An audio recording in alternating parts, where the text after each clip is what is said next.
Want to be up to date with the news on finance, fashion, society, science, sports. Look no further with the award-winning news presenter Tim Tullamore at Nesting News. Good evening. This is Nesting News on Layer 1, and I'm your WD-40 to ease in those news into your system weekly, Tim Tullamore. Today is quite exciting as we look at the recent crypto pumps, owning Bitcoin ETF saga, institutional demand for crypto, and more.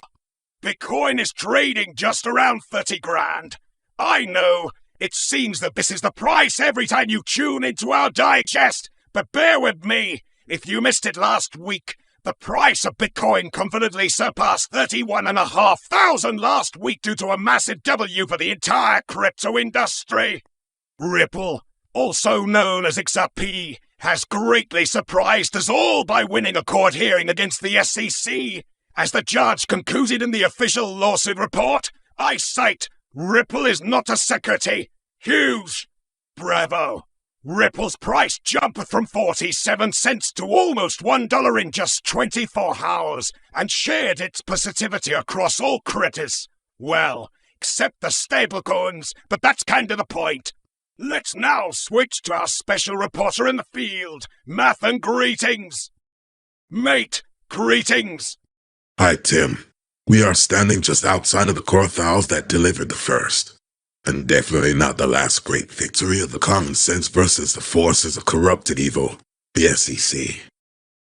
Yeah, just a few days ago the XRP supporters rejoiced after hearing that Ripple was ruled by the judges being not a security.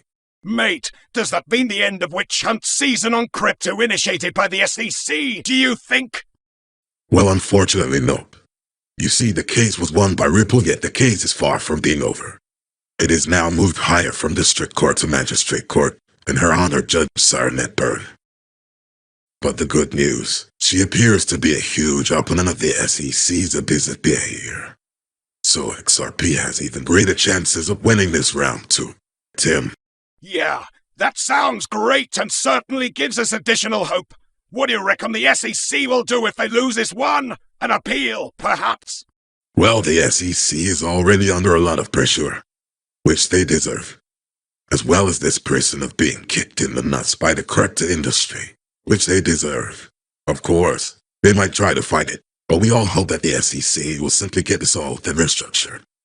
And as for Gary Gensler, that's a foul for you. There. Wow, okay, easy there. That was our special reporter, Mathan Greetings. Thanks, mate. We'll follow the course of this amazing battle closely and will report on any new development. Moving on to another bright star amidst the dark and cold cosmos, Bitcoin ETFs, which were previously denied by the SEC for the applicants such as BlackRock, Fidelity, Valkyrie, and 3 others. After the previous rejection of the applications about a month ago, SEC was heavily criticized and pressured, not only by the media and casual users, but by those huge institutions who clearly have some power and say in the market.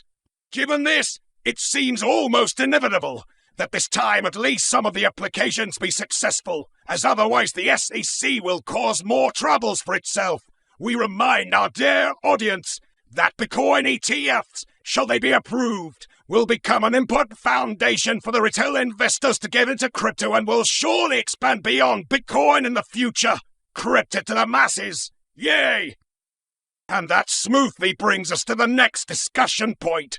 As it has been covered by a guy from CoinBureau, it is evident that companies from the Fortune 100 list are massively interested by blockchain technologies and crypto. Over 53% of the executives interviewed admitted that their companies are either already invested in the adoption of crypto or have serious plans to do so in the next year. This is not surprising, given that crypto and blockchain adoption will allow for additional competitive advantage. And funny enough, some, perhaps, got interested due to the FOMO effect. Yes, those excess are humans too, apparently. Now, to the exploit of the week. In fact, we have a couple interesting cases today. First of all, Alex Mashinsky, the founder of Celsius, a huge pyramid, was arrested after a multi-agency investigation and is now facing time on 7 counts, including securities fraud, conspiracy and price manipulation, among others. This is a big relief for many victims, who collectively got scammed for over $20 billion. Another case of justice took place last week, when a group of 5 victims kidnapped and beaten Aiden Politoski, a self-proclaimed crypto king, who stole over $35 million of investor funds. While the method of this justice is morally questionable, hopefully it sparks a proper investigation and Politoski can be brought to justice.